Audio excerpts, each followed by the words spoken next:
Awe itani hagita. Uishashi. Manika jiti.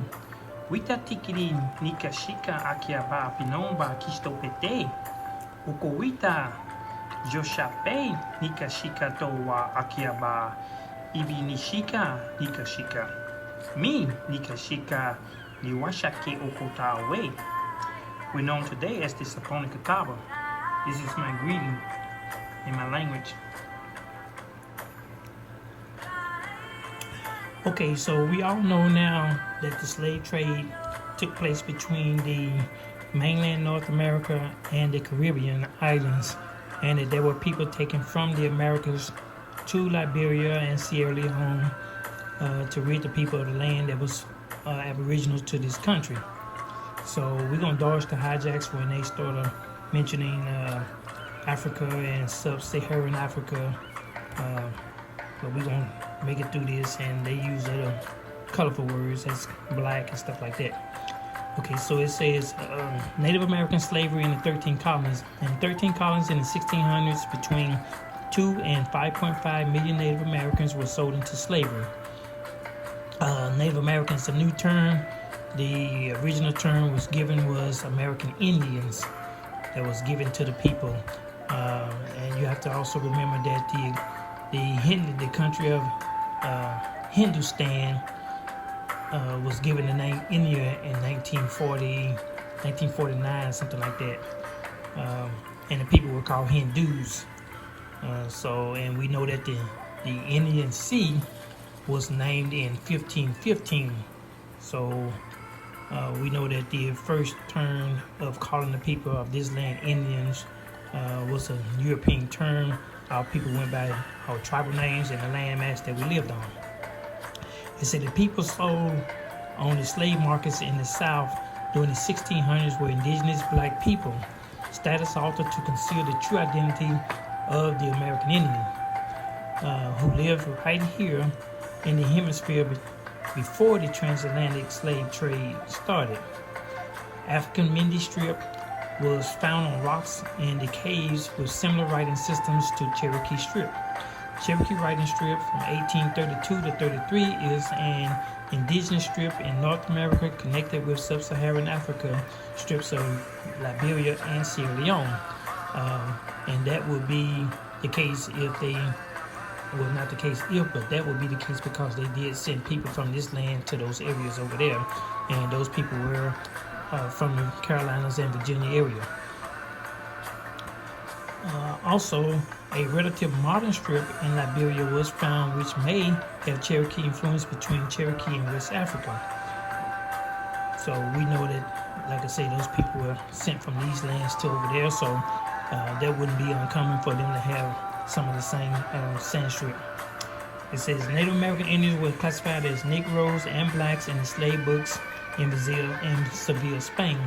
Slaves from Terra Nova shows up in the slave markets in Seville and Valencia very soon after the 1500s. For example, in Valencia during the period of 1516, found in 1503 Miguel Man, in 1505 Juan and Pedro, in 1507 Antonio and Juan Armaco, in 1515 Ali, Melchor, in 1516 Catalina. They were classified as Negroes. If slaves were first brought to North America around 1619 or even 1555, how were slaves being taken from Newfoundland to Europe?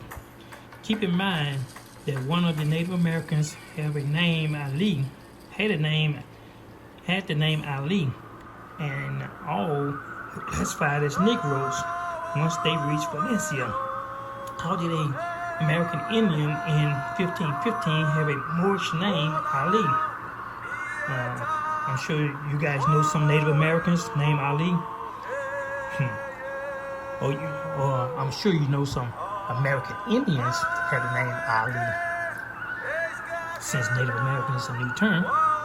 Okay, so it says globally, indigenous populations are referred to as Negroes. In the Portuguese colony of Brazil, natives were called Negros de Terra, meaning Negroes of the land. The early Virginia legislature identified Moors and Negroes separately. Documentation exists in which individuals were described as Negro Africans. Because of the phenotype, they called the dark-skinned people Africans, but they could not prove that they actually came from Africa, because if you look at some of the old slave posters of Negroes for sale, they said that they was coming from the Windward Coast. The Windward Coast is the Caribbean. You have the legal side, the Windward side. You have along the Caribbean. So you have Columbus became the first man known in history to send slaves across the Atlantic. Other nations rushed to emulate Columbus. In 1501, the Portuguese began to develop the Beothuk Indians to Cape Verde as slaves. Black Indian slavery destroyed the Indian nation of the Natchez, Yamasee, Pequots, and Mohican tribes. Because of this, the first African slave raids took place in 1505 and was spearheaded by Columbus' son. When the Moors Indians of America began dying and committing suicide, the labor was replaced with slaves from the Sahara in West Africa. And we know that the case was they was sending folks to Haiti and Dominican Republic and to other parts of South and Central America, and they were swapping, bringing the indigenous people from those areas to this land. So they had people by the millions already there on those lands, and since it was in close proximity of North America, that was the location of the trade sources. Historians note that nowhere is there more authentic documentation than South Carolina, also known as the original English colony of Carolina. Established in 1670, between 1650 and 1730, at least 50,000 natives, and likely more due to transactions hidden to avoid paying government tariffs and taxes, were exploited by the English to their Caribbean outposts. Like I said, in the Caribbean is where they were bringing them from. And so now they confirming it. Between 1670 and 1717, 4 more American Indians were exported, then Africans were imported. In southern coastal regions, entire tribes were exterminated through slavery compared to disease or war.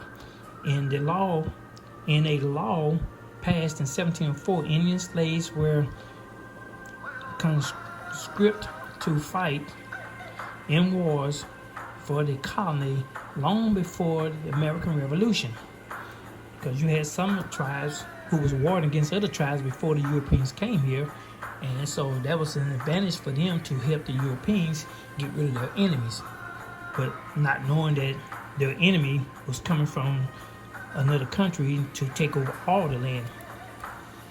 They said the Indian slave trade covered an area from as far west as south as New Mexico, then Spanish territory, northward to the Great Lakes. Historians believe that all tribes in the vast swath of land were caught up in the slave trade in one way or another, either as captives or as traders.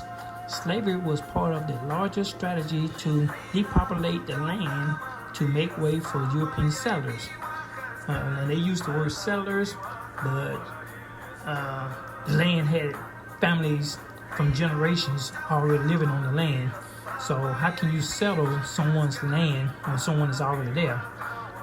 It's like going to your neighbor's backyard and say, hey, me and my family finna claim this, and if I got a judge who can back me up and claim your backyard, I can make that pass. So that's basically what happened. So you can't settle something that someone else already owned and you occupying their territory. If me and my family or my friends go to Europe and decide we want to settle their land, even though they already live there, have homes, have cars, have businesses, but that doesn't matter. all I need is some friends of mine in the court systems, and to make it legal, just take the landowners to court and say, hey, this person is on my land now. And if the judge ruled in my favor, who's already my friend, we can basically take over the whole land. So that's what happened here.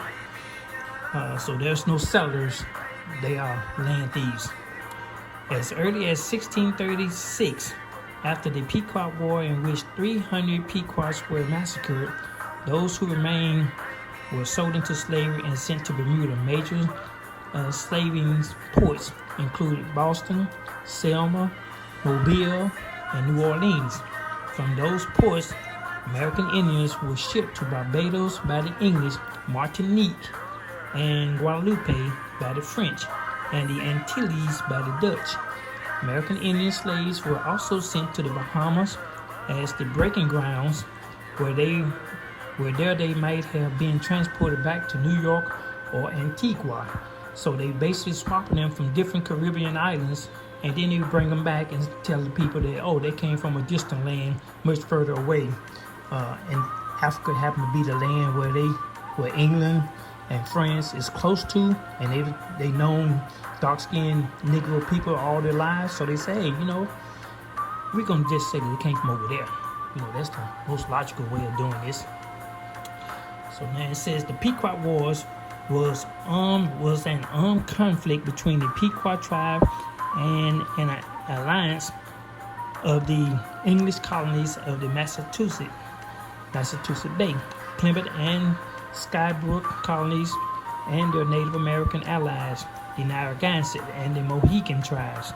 Occurring between 1634 and 1638, the Pequot tribe lost the war. In the end, about 700 Pequots had been killed or taken into captivity. Hundreds of prisoners were sold into slavery in the West Indies. Other survivors were dispensed.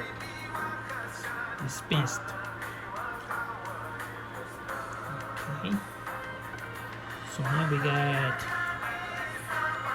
in the beginning, black and Mongols in appearance, American Indians sold each other into slavery to provide the Americans and British with labor. After the Yamasee War of 1715, most of the American Indian slaves were from the Black, Choctaw, Creek, Chickasaw, Yamasee nations, etc. All of those southern tribes and the East Coast tribes, all of the tribes east of the Mississippi were Negro race of people. They were dark-skinned, indigenous aboriginals of this land. Back then, they used the term free people of color. And they took the free off and they started enslaving them and just started calling them colored. Then they took the colored off and started calling them black. Then they took the black off and started calling them Afro-Americans and then African-Americans. That was the denial of the fact black natives or black American Indians have existed. So they wanted to deny that you have existed. Walter Pleckett had his hand in that. If not for the art of the official records dated back to this period, black Americans would still be invisible.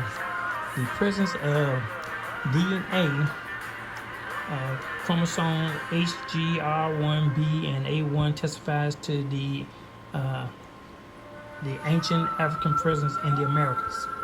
So I believe North America, maybe South and Central America is just the Americas in whole is the only continent where they try to attribute the people to the continent of Africa, whereas you have indigenous dark-skinned aboriginals throughout the whole world, but this is the only continent where they try to say that there was no Negro people in the Americas until we came here. Despite the equator being close to the Americas, there was no Negro people here. Everybody was something else other than Negro. Ludicrous. The historical records indicate the perception that American Indians did not make good slaves. When they were not shipped from far from their home territories, they too easily escaped and were given refuge by other Indians, if not their own communities. They died in high numbers on the transatlantic journey and succumbed easily to European diseases. By 1676, Barbados banned Indian slavery, citing too bloody and dangerous in an inclination to remain there. So America looks at the global world and measures it in biblical time. Even though the world has different time zones, we are measured in real time according to the Bible that is dated between 5,000 and 6,000 years ago. In AD 324, at the Council of Nicaea, Constantine declared European Christianity as the official religion of Rome, declaring the world and beginning of time as a Caucasian beginning. Every character in the family Bible is white. Many organizations claim a white Egypt.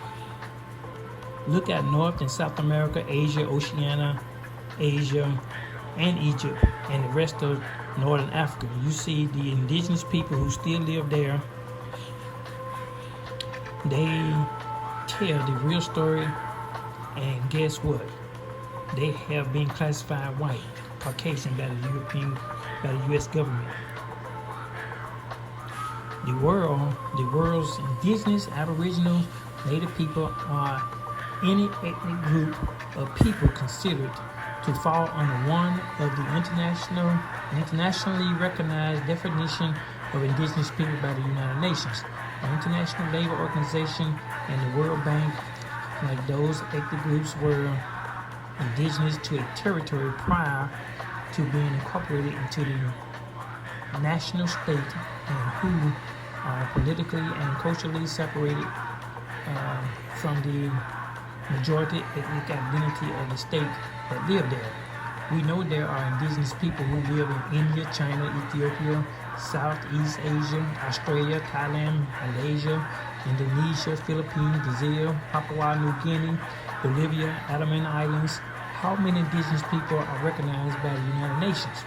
The United Nations recognized the Washita Nation as the only indigenous group in the United States. Meet the identity and define Caucasian people of the global world below, explained by European and American scientists. European skin turned pale only recently, genes suggested. Europeans were brown skinned 5,000, 6,000 years ago. A mutation swept through Europe.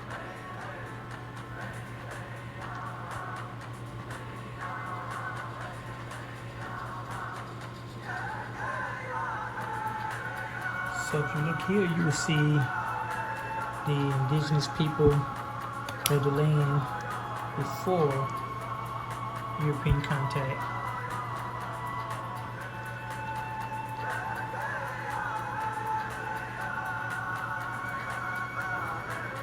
Zoom in a little closer.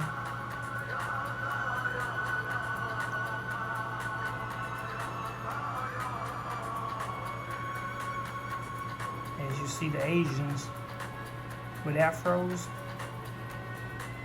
those are the indigenous Asians. Eskimos.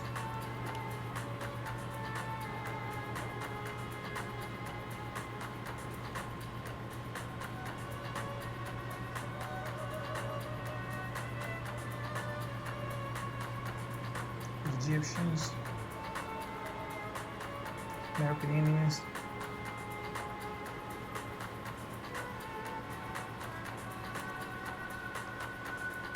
This next clip is from Empress Callie's video. She did one on the DNA of the American Indians, and I'd like to thank her for putting this out. And if you guys have not subscribed to her page, please do so. She has a lot of information. She hasn't been out that long, but she's putting out good content, so you guys may want to check her out. Empress Callie. Thanks. Using their own shit. Okay, fair use. This is a list Fair use. of all of the regions that you could be from, or communities, right? My question is here. There's Africa, America, Asia, Europe, Pacific Islander, and West Asia. This is literally the smallest little list for Africa, right? Why is there a whole entire list for just African American? In depth. Right? Southwest Alabama, West Central Alabama, Southeast Mississippi. So all the slaves you guys brought over here, they had their own communities? And a whole bunch of them everywhere? Because that's all I see, African Americans, right? Boom, boom, now they get to Louisiana. All of the areas, Lafayette. Mid-Atlantic coast, North Carolina, North Central North Carolina, Northeastern North Carolina, Roanoke River African Americans, Virginia, North Carolina, right? Oh my gosh, and then Mississippi, Alabama, Louisiana, Mississippi, Columbia, Georgetown, South Carolina, right? And then we get to America. They have to break down for the Andes, right? Bolivia, Ecuador, Peru, Central America, Colombia, Venezuela, right? Going down.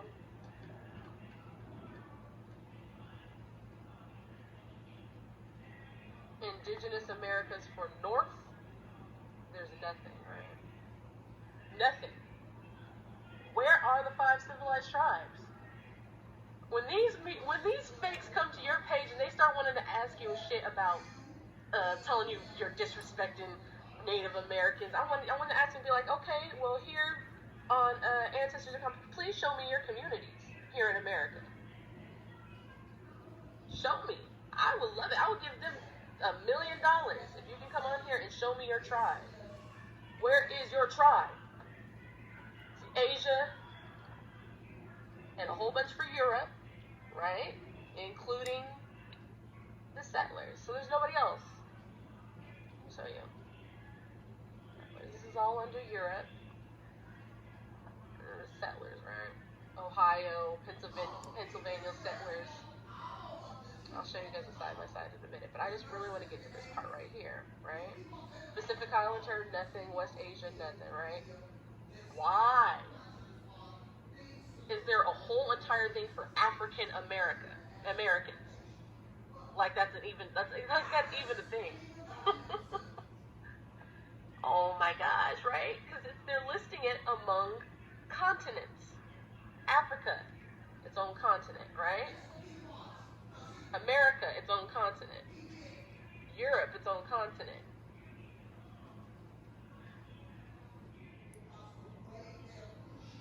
So as you can see here from this video and this documentation on this file, they have the Indigenous Americans listed as African Americans. They have no column for Native American because Native American never existed. The original people of the land that you call African Americans today are the Indigenous American Indians. The other people on the list is European settlers. European settlers who stole the land from the American Indians, who are also called African Americans today. Memorial on behalf of the individuals formerly comprising and belonging to the Catawba tribe of Indians, with the memorial of the Kataba and transmitted herewith copies of the corresponding reference to the commissioner letter, which contains it is stated a full and complete testimony of those Indians as described from the files and records of the office and other sources with his views concerning the policy to be adopted regarding them. Truly respectfully, D.R. Francis, Secretary, the Chairman Committee of Indian Affairs. Talking about my ancestors here, let me blow this up, son. Opposed to other families of non-whites who are constantly listed as Negroes or blacks, a notable exception is that of Abner Burnett, who in the 1860 census for Orange County is listed as Indian. However, by the 1870 Alamance County census, he is enumerated as mulatto. The social-racial position of the Texas people within the largely biracial society around them is unclear.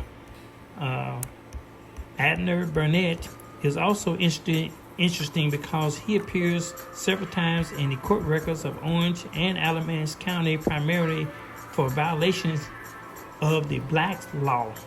In 1855, he was indicated in Alamance County for carrying a gun, which was illegal for free colored persons. He pled guilty, was convicted, and was fined $31. It may be suspected or speculated that Burnett believed that the law did not apply to him, as much as he was not free colored in the sense of being African ancestry.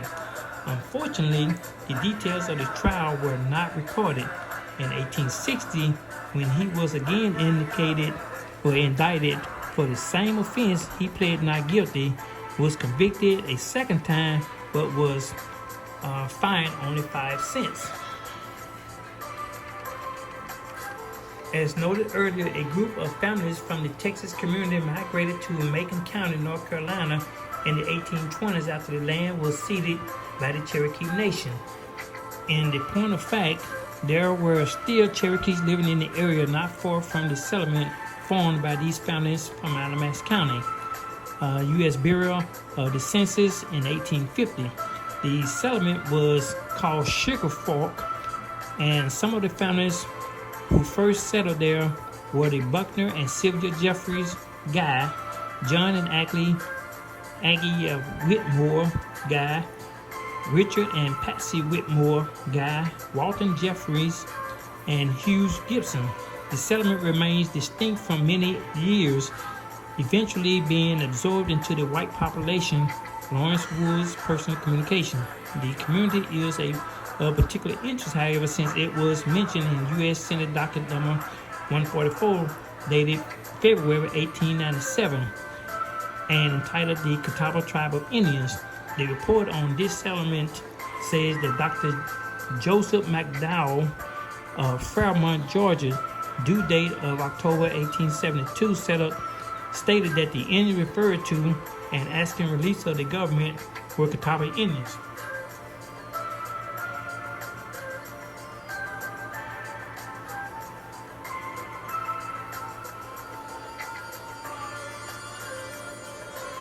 The U.S. government is moving my ancestors off of their land, according to this letter, and offering them new lands to the west of the Mississippi, or lands with other tribal nations. Your petition came representing that they are the representatives of the individuals and their descendants who were formerly the members of the Catawba Tribe of Indians that own and occupy lands in the United States, the states of North Carolina and South Carolina, that in pursuant to the policy of the United States to remove all of the Indian tribes to new homes to be provided for them west of the Mississippi River, Congress passed an act on July 29, 1848, appropriating only $5,000 for the removal of the Catawba Indians with their own consent to the west of the Mississippi River and for settling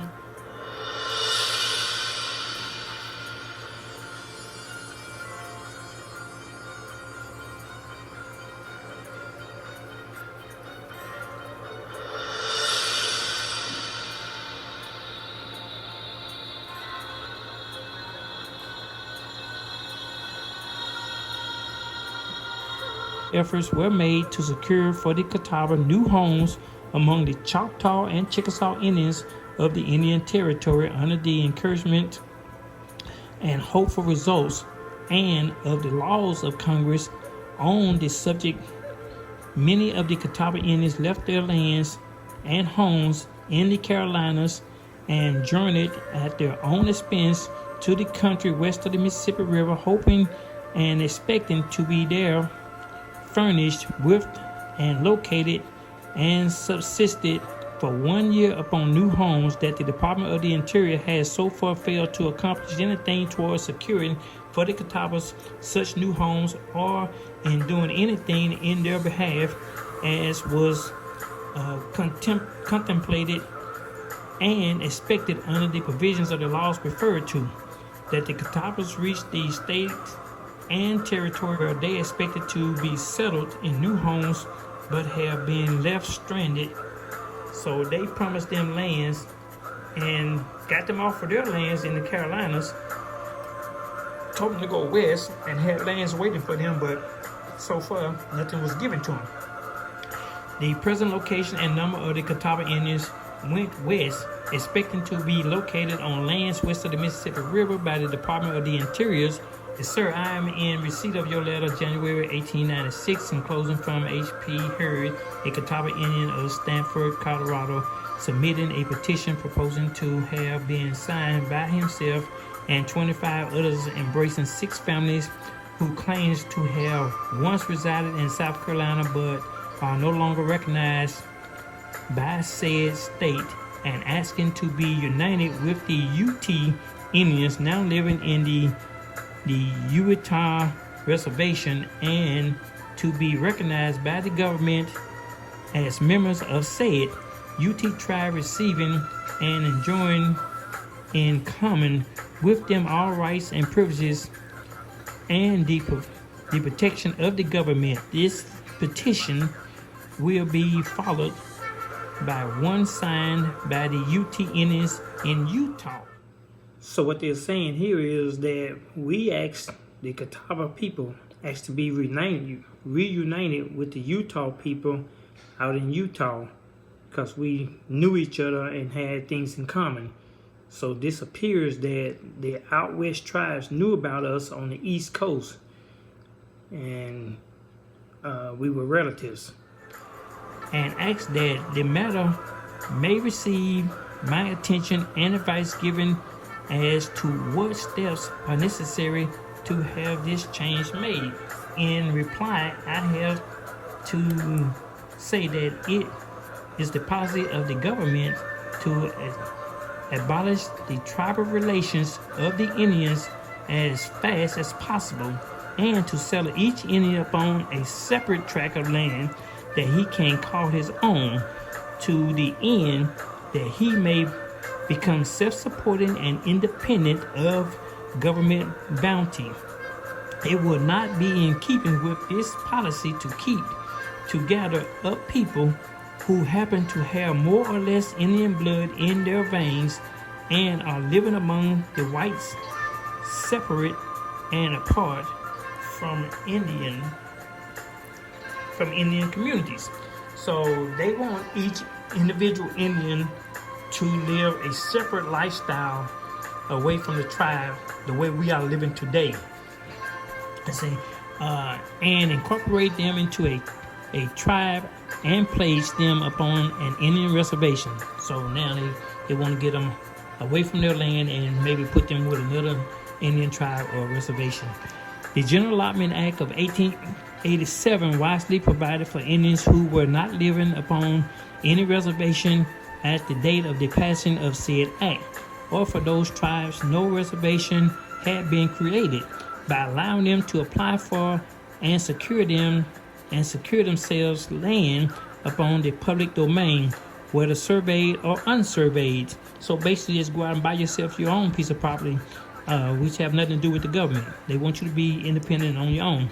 For the information of your petitioners, I enclose wherewith a copy of the General Allotment Act of 1887 and the amendments thereto of 1891.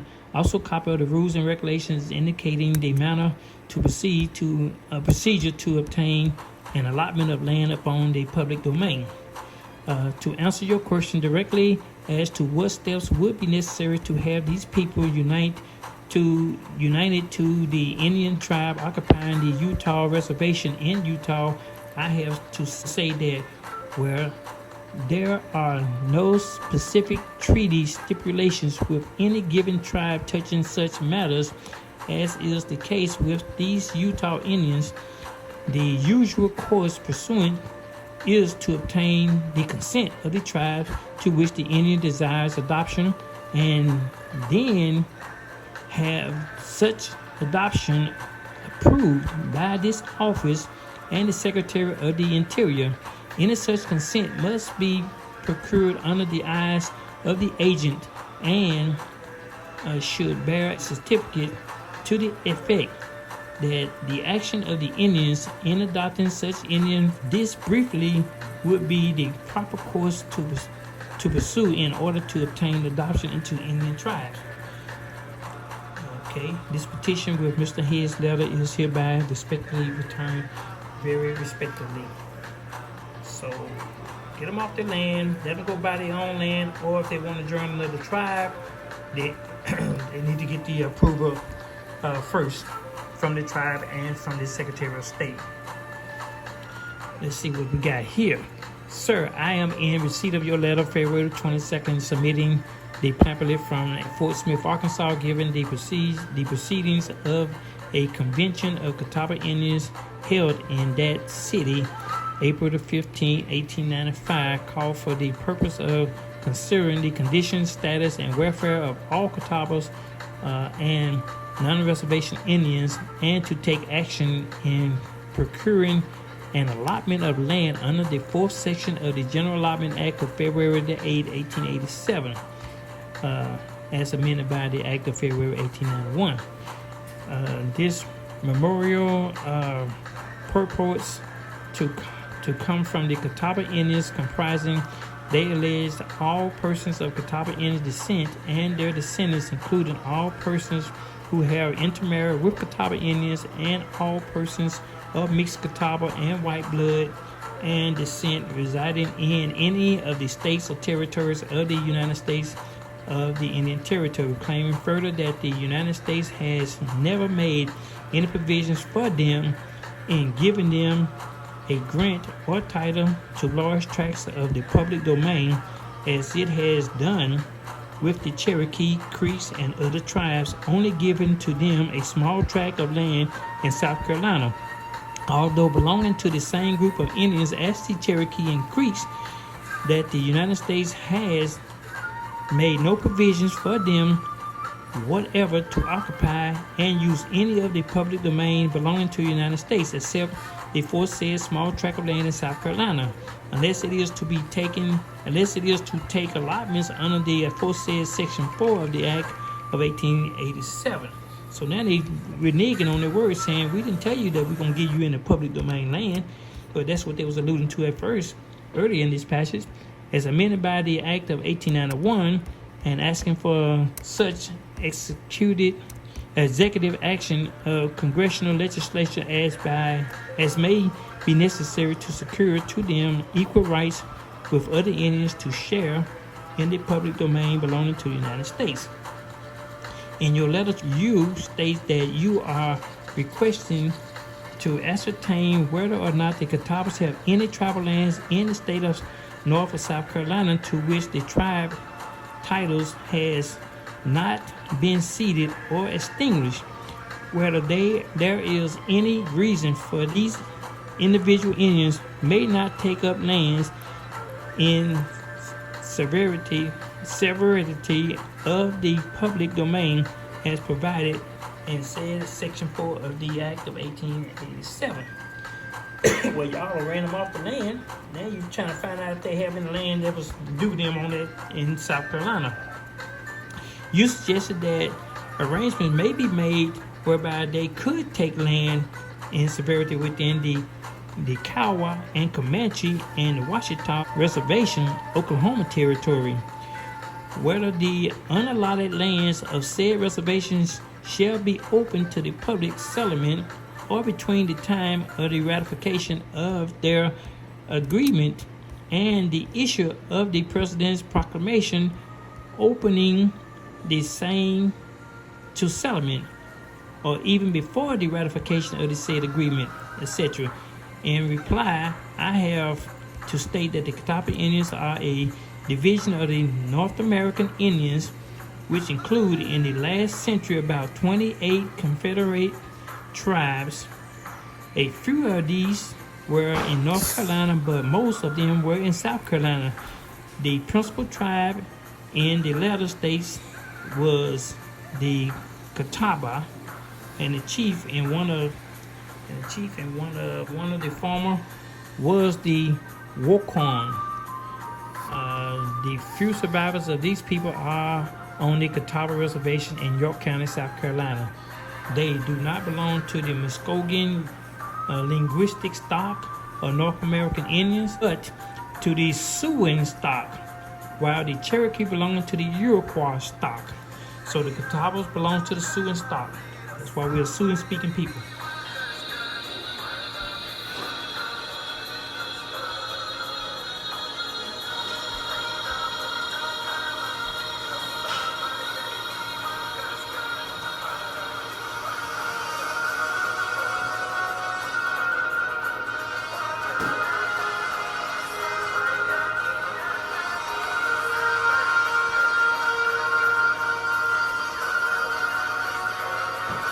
Okay, so it appears that this article is kind of lengthy, and the gist of it was that they removed them from their lands in the Carolinas and asked them to join with the Utah.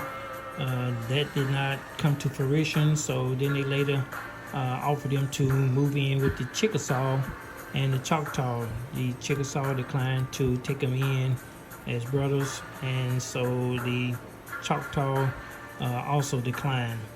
So the tribe had no choice but to return back to South Carolina, where they finally secured land of their own and eventually came back as a tribe in South Carolina, some in North Carolina, and some end up in Ohio, where they were originally from, Siouan-speaking tribes. So we still have Catawba and Saponi in the Ohio River Valley as of this day. And so, and Butler guy was listed in this article as part of the Catawbas, and he is one of my ancestors. He's actually my 6th great grandfather. So now I'm gonna close this. Let's see here. Let me get out of this.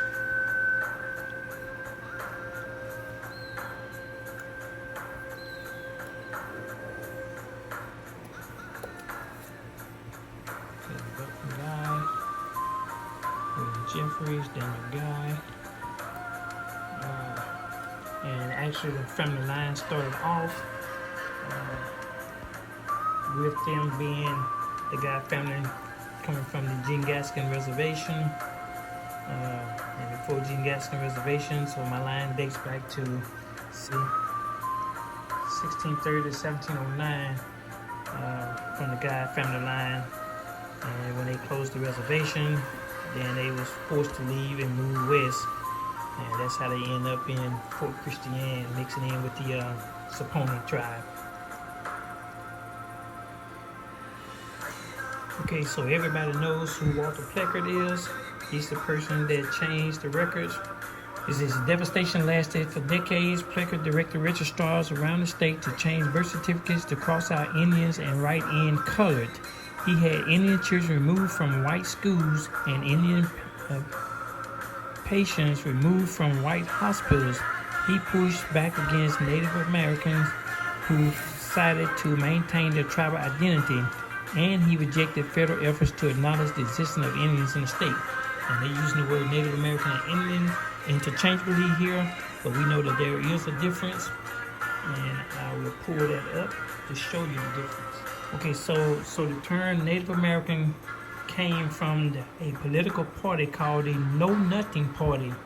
The Know Nothing Party were Europeans who created this political party of fear of other foreigners coming into the country and claiming that they are the original people of the land.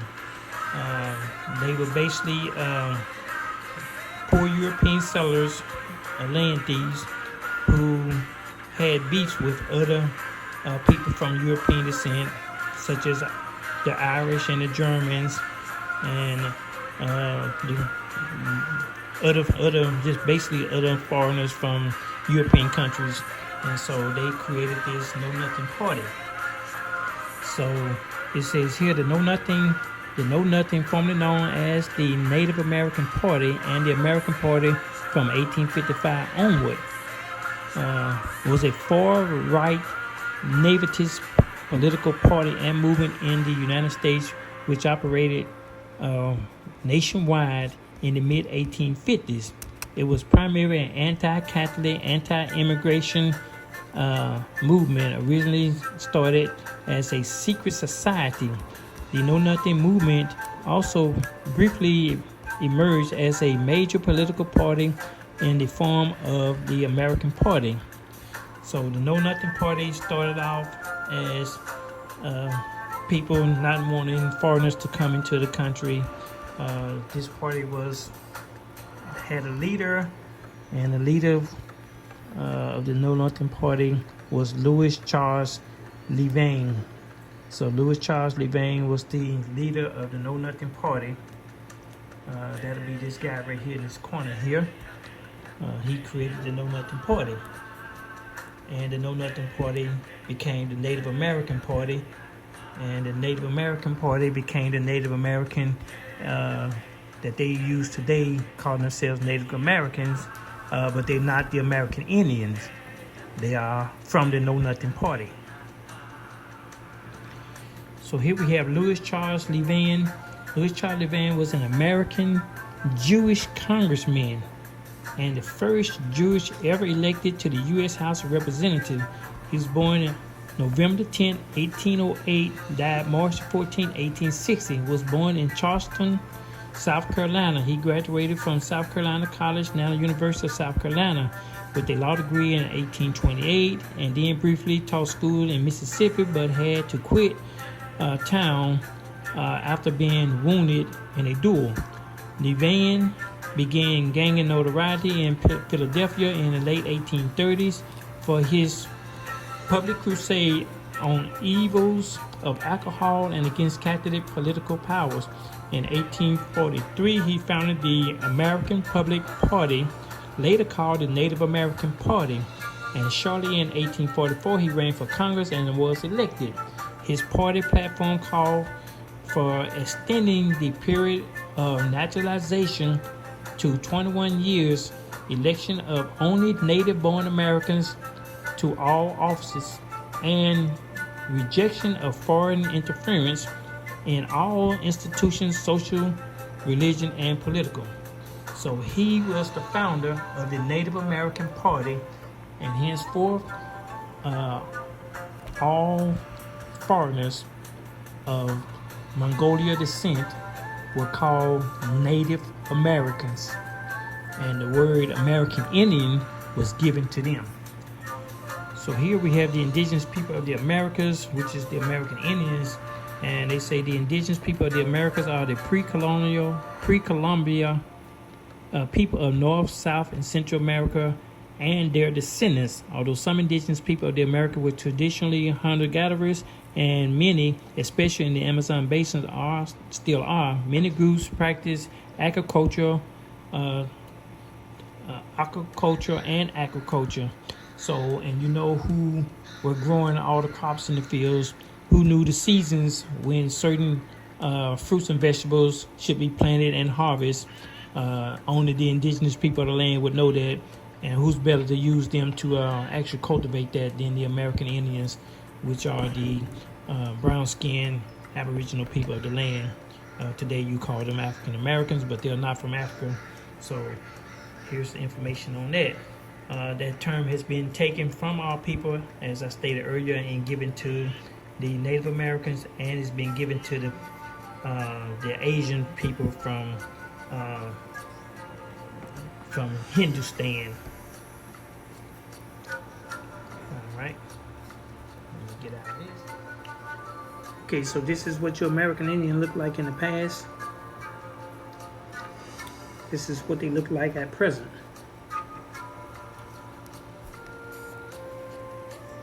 Great Seal of the Yamasee Nation. Feathered headdress.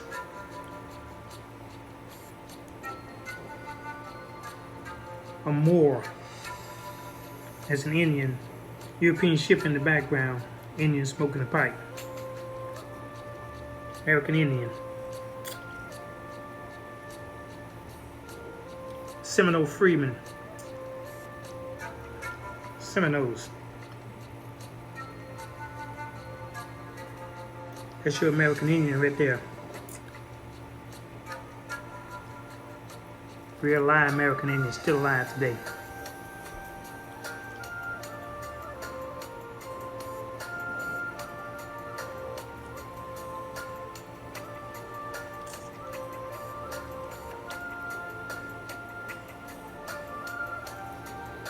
Okay, so we all know that India was founded August 15, 1947.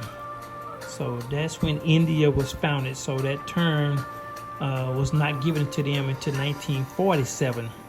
But back in 1492, we was called Indians. Okay, we see here that in 1515, the Indian Ocean has been known by its present name since at least 1515, when the Latin from Oceanus Orientis attached that name to India. So they named India in 1947, but the ocean itself was called India back in 1515. And since they had took the name from us, they later gave that name from the Indian Ocean to the Hindustan people, since their landmass is adjacent to the ocean. Okay, so this next clip that's coming up is by Caramel. If you have not subscribed to his channel, please do so. He has a lot of interesting videos of the Americas, from North, South, and Central America, and all the adjacent tribes. So please check out his videos, and I'm going to give you a short clip of information that he pulled up, confirming this video as well. 1521, in the neighborhood Fair of the use. River Jordan, the present Santi or Cambahi, and the cape afterward called Cabo de Santa Elena. By gifts and proffers of friendship, the Indians were lured on board, and the ships, having obtained a full cargo, set sail for Hispaniola. So you see these two ships, they lured Indians when they got to that area of the U.S. up there in the East Coast. They lured the Indians on their ships, and then they took off with them to Hispaniola and enslaved them. Two ships full of Indians. After the collapse of Narvaez's expedition, Cabeza de Vaca wandered through the southwest, hoping to reach Spanish settlements.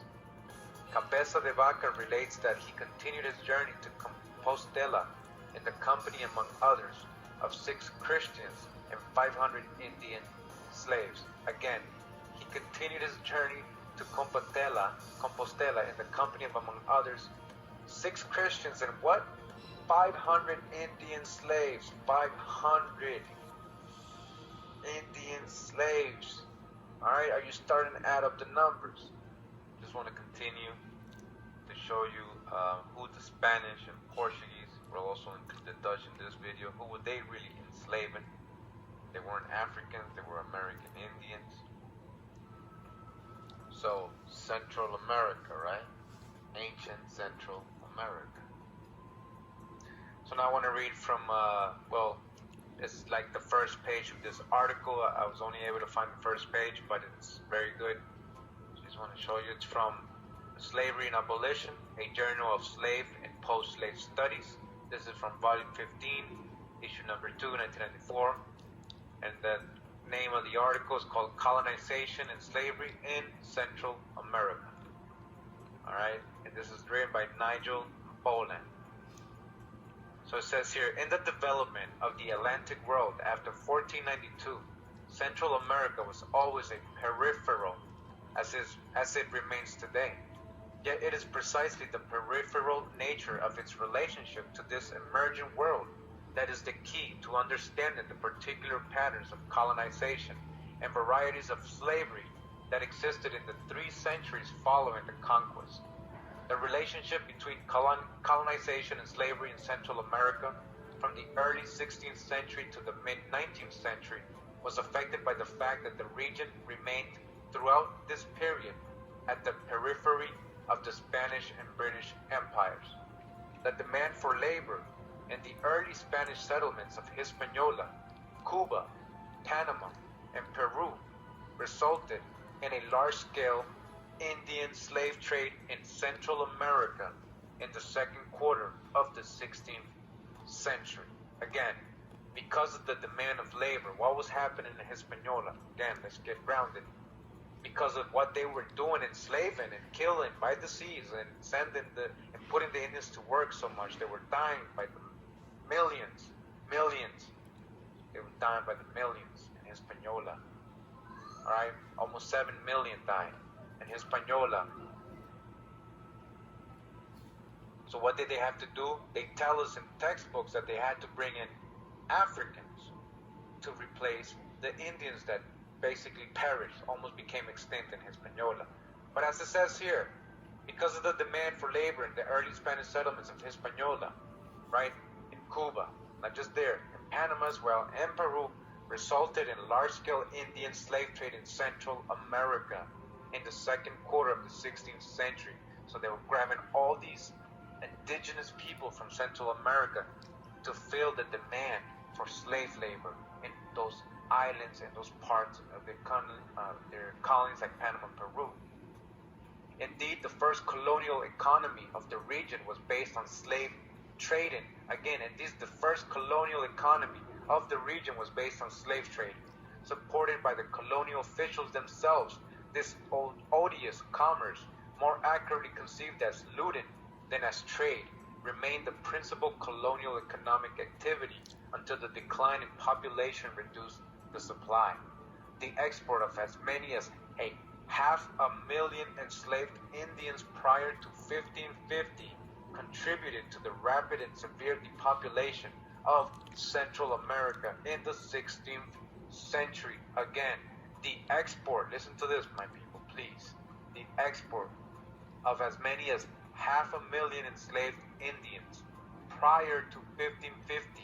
When did the so-called transatlantic slave trade start? When did it supposedly begin? There was already 500,000 people taken from Central America, exported. Where? How? In ships, right? Or did they teleport? Or did they have planes? In ships.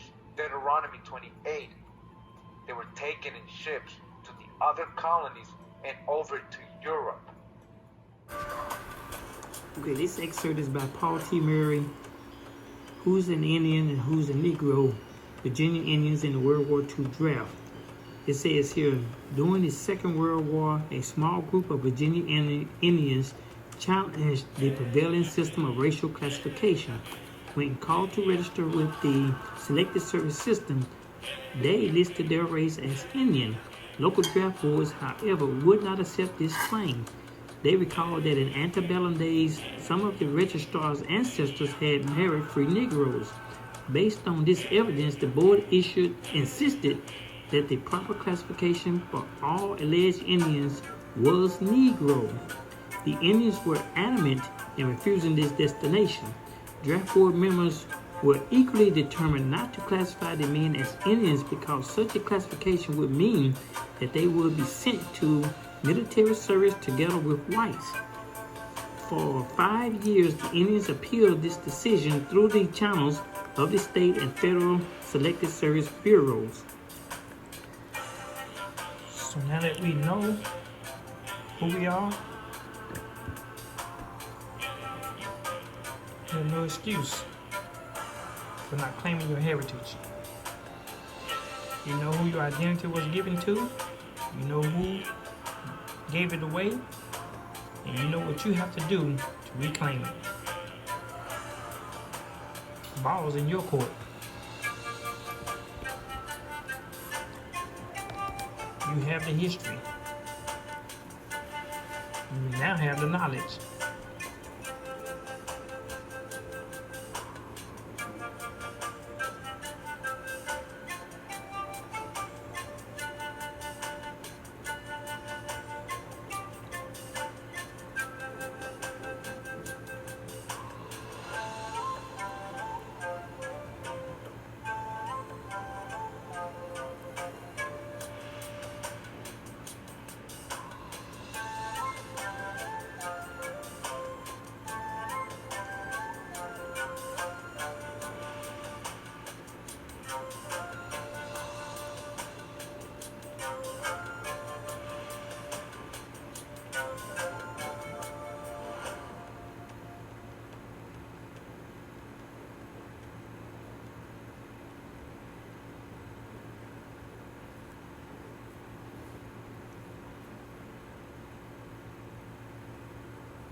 Okay, so this next clip is where a lady of European descent explains that the white people is a new term and did not exist before 1681.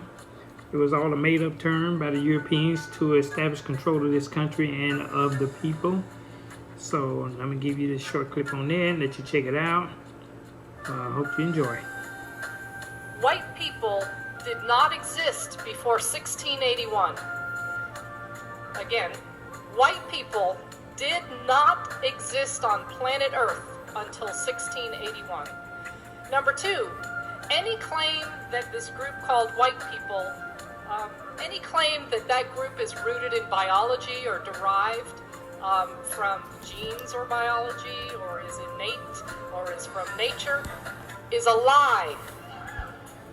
Third and final point.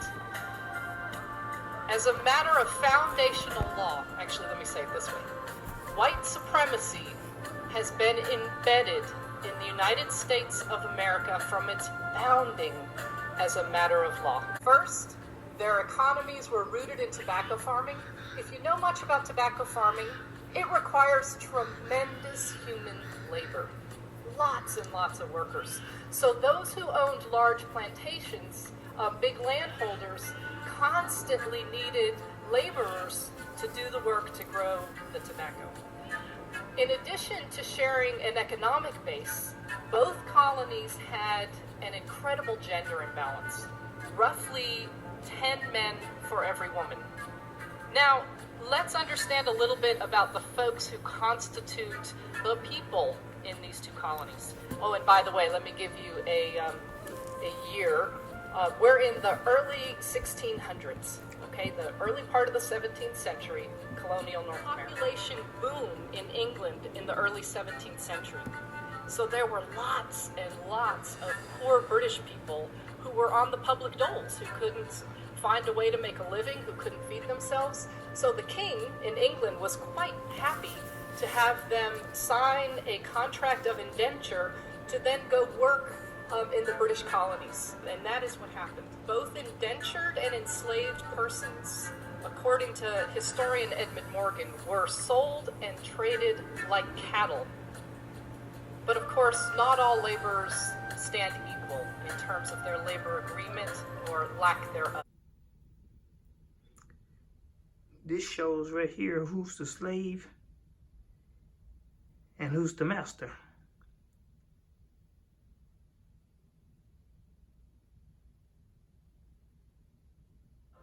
Those who came under a term of indenture worked for a term of years, and presumably this indenture was an agreement that they chose to enter into. The terms of indenture were largely protected by British law, although the terms that took form in colonial North America were quite different than those that existed in England. For example, in England, indentured servants could marry because that was viewed as the way to produce the next group of workers. In this country, indentured servants were prohibited from marrying, and if women were unfortunate enough to get pregnant during their term of indenture, they added usually about 7 to 9 years onto their term of indenture and 1 year to the father. Slavery, of course, was a status that came with life. Work for life. There was neither British law nor international law to prohibit or restrict slavery. What we do know is that at this time period in colonial North America, there were free persons of African descent. We know that landholders freed slaves. They did so in wills. They did so by allowing them to purchase their own freedom or the freedom of a family member. The vast majority of workers, laborers, in colonial North America at this time were British men, British workers, the vast majority. There were some women, there were some European laborers from Portuguese, Dutch, folks from Ireland and from Scotland are also revealed in the records, but the vast majority were British men. Virginia, the law prohibited both white men and white women from marrying a person of African descent.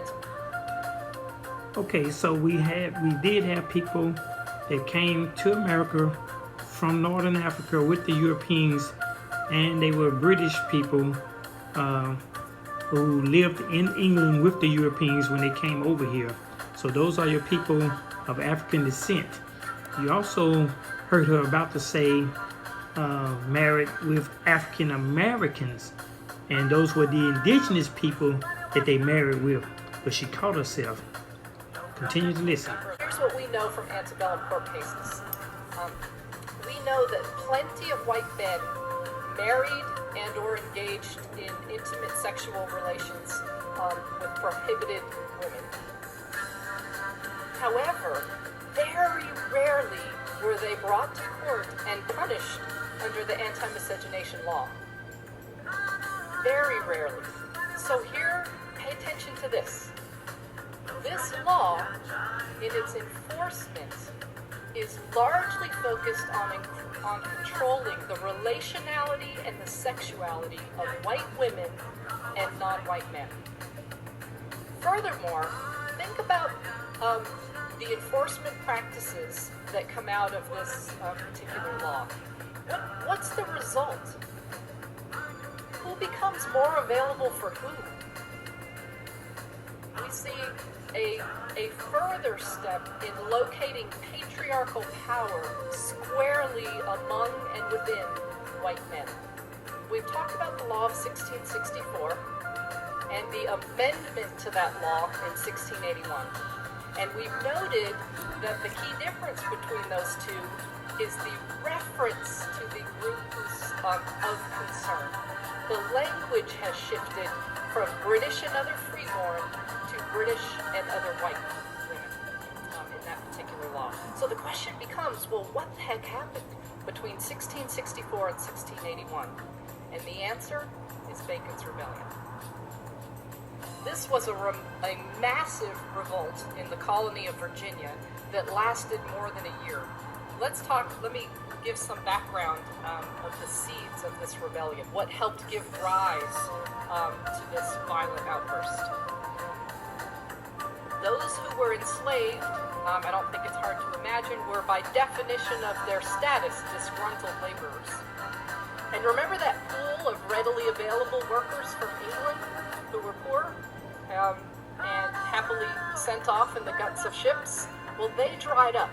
That population surge ended, and there was no longer a pool of laborers from Britain available to handle the work on the plantations in the colonies. The result is they began to impose harsher punishments on indentured servants who were already here, so that relatively minor infractions would result in significant extensions to their years of service. Those who completed their term of indenture or who were released from their status as enslaved were frustrated. They were frustrated because the King of England gave almost all of the farmable land to his buddies. And even if they could find land to grow tobacco on, prices dropped and taxes went up. So land and other opportunities became much more limited. So this guy, Nathaniel Bacon, the guy pointing his arm, he didn't have to search very far for disgruntled laborers. Both those who were enslaved or indentured faced worse treatment, and those freed faced less ability to make a future for themselves. Persons of European and African descent fought in the first phase of Bacon's rebellion against members of native tribes, and then in the second phase of Bacon's rebellion against the British ruling elite. Nathaniel Bacon ultimately died from wounds that he received in the battle, and England sent troops into the colony, and that eventually quashed the rebellion. But not without having made a significant impression upon those who wielded authority and were threatened by this rebellion. Remember, this rebellion lasted over a year, and records from lawmakers in Virginia to the Legal Oversight Authority in England revealed that over 30% of the population were in support of the rebellion. Here were the lessons from Bacon's rebellion. A united labor force is a threat to the form of capitalism taking hold within the colonies. Virginia lawmakers wrote letters to the Oversight Authority in London explaining that they intended to pursue a divide and conquer strategy in order to prevent future rebellion. It's only after Bacon's rebellion that we see the emergence of white people as a group of humanity. Let's think about this for a minute. In 1681, some lawmakers invent a new label for a group of people. Imagine, if you will, just for a second, for fun here, that I'm a lawmaker, and I just pass a law claiming that 3/4 of you in this room are crunchies. Okay? So 3/4 of you are crunchies, and the other quarter of you are not. Who gives a damn? Who would care? Some silly lawmaker came up with a label for you. It's really unlikely that it would mean much. But let's say I follow it with this. Those who are crunchies, you can pay no more than $25 a night for that hotel. No more. Those who are crunchies are the first to come into any room at this conference and the first to leave. The first in line at the bathroom, at lunch, at any other line that forms, and the first to get to leave. And that these privileges and advantages that come by virtue of this label that I asserted upon you as a lawmaker continues when you walk out these doors. That it shapes how you are treated and what you get to do for years and years to come. Imagine you're one of the crunchies. Imagine how you might start to feel, wow, I must be special. Imagine you're not a crunchy. Wow, what's wrong with me? This is unfair. Let's return to the divide and conquer strategy. Laborers, prior and through Bacon's rebellion, were united. They lived the same darn lives. They faced the same opportunities, rights, and privileges once they were freed from enslavement or freed from adventure. That's about to change. A slew of laws were passed in the decades after Bacon's rebellion and continued to get passed into the first quarter of the next century. The first slew of laws included the prohibition of free blacks from holding public office, the prohibition of blacks and native tribal members from marrying whites, the requirement that whites, upon completion of their terms of service, be paid goods including guns and gunpowder, a prohibition of free blacks possessing a weapon. We're going to come back to that. The prohibition of blacks testifying against whites. These laws began to give different meaning to these labels that prior to this moment just referenced where your nation of origin was. Not anymore. I want to return quickly to the law that prohibited free blacks from possessing a weapon. What this law did was essentially strip free black men of their ability to hold patriarchal power. Men were in control, controlled women, their spouse, controlled their children, and had legal authority to do so, including severe beatings, all financial assets and land.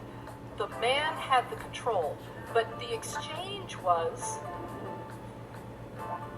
that in exchange for that authority, he protects. That's the trade-off for patriarchal power. Stripped, made impossible by virtue of this law. And then let's look at this law that prohibited blacks from testifying against whites. We will see that throughout U.S. history. Mexicans prohibited from testifying against whites, Chinese prohibited from testifying against whites, and then it just becomes mongrels, the label.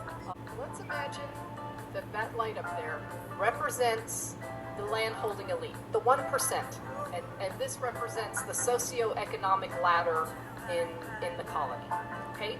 And so this hand over here represents this new group of laborers called white ones, and this hand over here represents laborers of African descent and members of native tribes. Before Bacon's Rebellion and through it, these laborers had the same lives, faced the same opportunities, and that changed. But when you look at these laws that passed that created this change, it divided these, created different meaning for this group versus this group. But it didn't do a whole lot to lift the economic status of white people closer to that of the white elites. Very little movement upward. What it did do was it plummeted the bottom, created a new bottom to colonial society, and shoved persons of African descent and members of native tribes there. So let's look at this group of humanity called white people. We learn from this history that white people were built upon the idea that British had of themselves as white, as Christian, as freeborn, as deserving of rights and privileges from which others could be denied. To this day, white people have not been defined as a matter of law to this day. This history teaches us that white is the tool by which laborers were divided.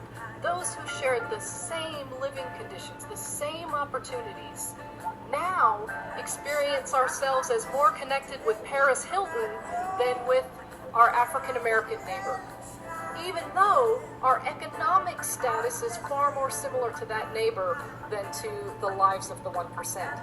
But not only did this new organization of society create a new bottom to it, it created a link that heretofore had not existed that connected this new group of laborers called white people with the elite. And what was that connection?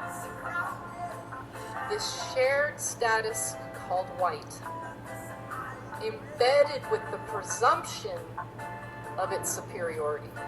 The other thing to note about the invention of white people and the meaning of white that this history reveals is that white constituted the center of patriarchal power. And we see that most clearly through anti-miscegenation law and specifically through its enforcement. We're going to move from the 17th century into the 18th century. The American Revolution has taken place, and the first Congress of the United States of America will meet for the first time. And when they meet, they will establish laws regarding citizenship in this new country. This is the building actually in New York where the first Congress met. Here are the men who represented the first Congress. These laws regarding citizenship include an area of law called naturalization law. Naturalization law provides the process by which one who is not born in a country can become a citizen. The first Congress of the United States determined 1790 that in order to become a naturalized citizen of this new republic called the United States of America, one had to be white. This was valid law in the United States until 1952. You had to be white to be a U.S. citizen. A piece of evidence used in the Plessy versus Ferguson case in 1896 to determine that U.S. citizenship status and therefore the protections of the constitutions were never intended to be applied to persons of African descent.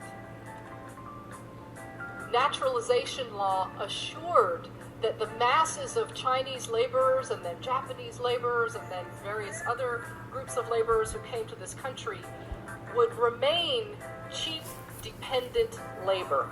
Why?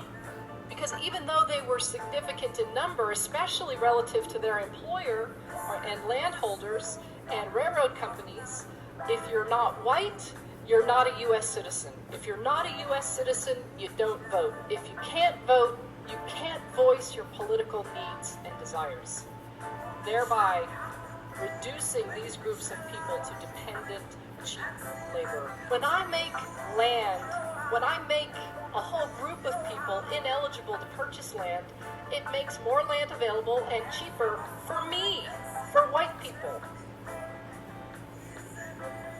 When you're the lowest paid worker and prohibited from moving up as a matter of law, then those positions that get paid more, that are more desirable, are more available to white people. So we see, just from this one law, and I could spend another hour with you at least going through these combinations of law, naturalization law, anti-miscegenation law, and immigration policy, all that combined in these ways to continue to advantage, to give economic value, symbolic value to white people, to give us the unearned advantages that we continue to receive today. So this is how we felt when our land was taken away from us. We just walked around, huddled with each other, and howled like wolves. But that did not bring the land back. So now we know why the wolves howl. It sucks. But that's what happened in the past.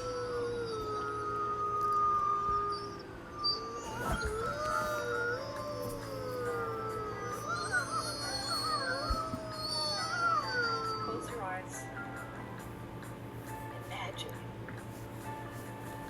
Imagine a society where white supremacy is not embedded in our institutions. Think of the prison complex. Think of our education system. Think of church on Sunday, synagogue on Saturday, temple, mosque.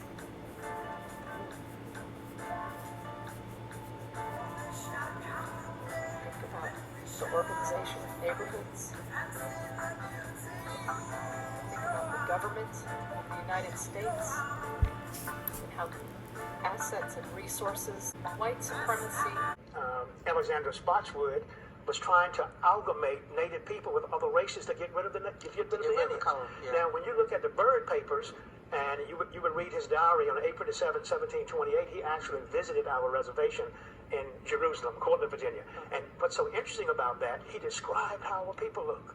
He said the young men came out and their faces were painted and they made all kinds of grotesque figures and they danced for him to the sound of a war drum stretched tight with an animal skin. Then he said the young women came out and they were tall and shapely and dressed in their finery. Their hair was braided and they had white and blue conch shells in their hair that hung like locks and around their neck. And then they had wrapped around their body a match coat, which was red and blue, which is a shawl, that fitted loosely about their body, that their mahogany skin shone through. Then he went on to say that these dark angels would make exceptional wives for the English planters, and their dark skin would bleach out in 2 generations, unquote. That's a quote that he made. So that was the whole goal, was to try to bleach out, as they say. Yeah, but it kind of tells you that first Americans were a rich brown people. They were mahogany in color. Okay, this is going to be about the end of this video here. Thank you for watching. We kayeye, kanike, ato way now.